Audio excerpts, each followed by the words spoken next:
Hello সবাইকে, আমি শ্যামলী। তোমাদের সবাইকে স্বাগত জানাই রোদ্দুর আর আমিতে। এখন বাজে 3টে, প্রায় অন্ধকার হয়েই গেছে বলতে পারো। তাই ইংল্যান্ডে শীতকাল আসার আগে থেকেই আমাদের মধ্যে একটা প্যানিক হয়ে যায়।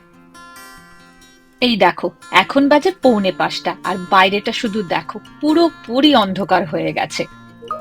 তাই শীতকাল আসলে মনে হয় বাইরে যতটা ঠান্ডা বেশি, তার সঙ্গে ততটাই অন্ধকার, আর সঙ্গে সারাদিন বৃষ্টি।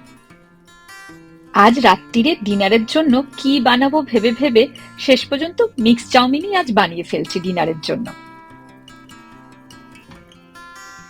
এই রান্না করতে করতেই মনে হলো, আমার প্রত্যেকদিন সকালে ঘুম থেকে উঠলেই মনে হয় আজকে ব্রেকফাস্টে কি খাবো।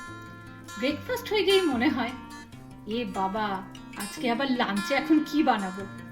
লাঞ্চ শেষ না হতে হতে মনে হয় ডিনারে আজকে কি খাওয়া হবে। সব সময় মাথায় চলতে থাকে। আমার মনে হয় আমার মতন সব মেয়েদেরই একই ব্যাপার হয়, তাই না? একই মত তো তোমরা? আর প্রত্যেক দিনই মনে হয় দূর, আর ভালো লাগে না ওই একই চিন্তা করতে, সকাল বিকাল রাত একই চিন্তা, কি খাবো কি খাবো। কোনো রকমে ডিনারটা তো রেডি করে ফেললাম। রান্নার পরে রান্নার থেকেও বড় কাজ হলো এই চারিদিকের এগুলোকে পরিষ্কার করা। আমি ঝটফট করে রান্নাঘরটা গুছিয়ে ফেলি। আর আজকের ভিডিওটা এখানেই শেষ করছি। ভিডিওটা ভালো লাগলে প্লিজ একটা লাইক আর কমেন্ট করো। চলো, বাই বাই।